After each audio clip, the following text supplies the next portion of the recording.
And we want people to know that we want to give you your money back. We are not attempting to be a hindrance. We are here every day trying to give dollars back. So first on our list would be your personal identification. That is very important. We need ID. We also need proof of an address or business relationship. So the holders or businesses report to us an address that they last had a relationship with you with, or they will provide a social security number. So we do have to have the documentation to connect the dots. It's more of connecting the dots to make sure that we have the rightful owner. We are very trained on how to keep protection on anyone's social security number or any confidential information. We take care. We have rules, policies, regulations. We deal with people's social security numbers all the time, and we protect you. That is a part of our job. Why the social security number is so important would be because, one, it is only one social security number for every person. So it's a great identifier. It is a great way for us to tell we are actually dealing with the right person and giving them their money back. The second reason being is that the IRS requires it. The IRS requires that we provide a social security number with a name, and claimants are required to pay taxes on interest. Only interest, not the actual unclaimed funds. And the only reason that we can't always identify is because sometimes they don't report that.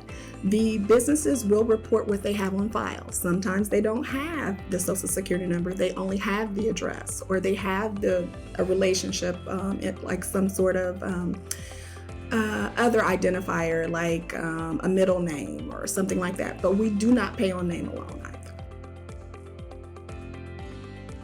So the proof of address is something that the business reports to us. And why it's so significant is because at the time that a bank account or life insurance policy was in place with the business, that was the way that they communicated or corresponded with the owner. So they had an address, they either mailed them some information or they corresponded with that particular address.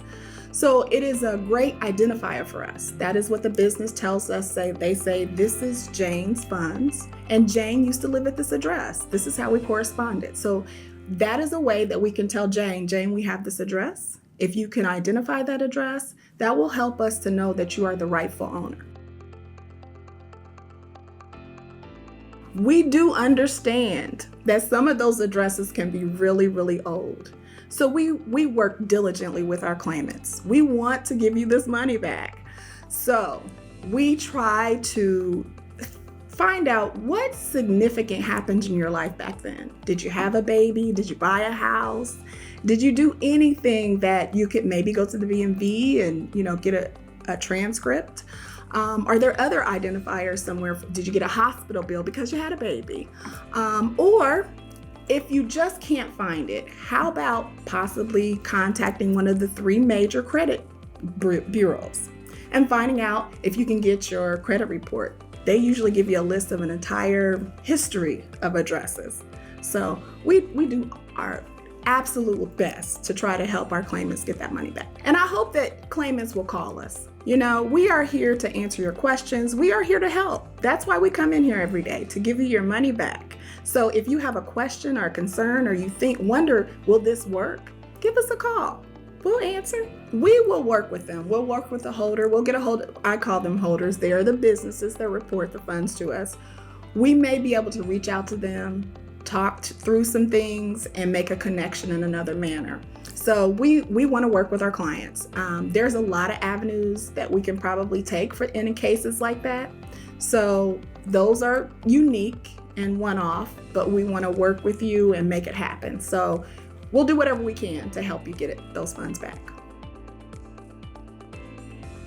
Well, when we think of it in terms of ourselves, we need the same information. And you would need to first identify that your loved one actually owned the property. They actually own these funds that are here with us. So the same documentation would be needed in terms of proof of business relationship with the company or proof of the last reported address. We will need some additional documentation, and that would include maybe a death certificate and we need to verify that you are the next of kin. And that usually requires that you go to probate. A probate court will determine certain things that we need legally. And if you provide us that documentation, we can move forward with the claim.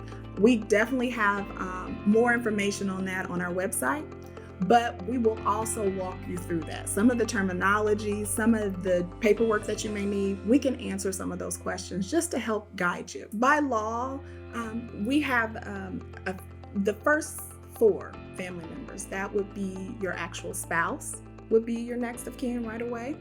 A parent would be a next of kin. A child would be a next of kin, and a sibling.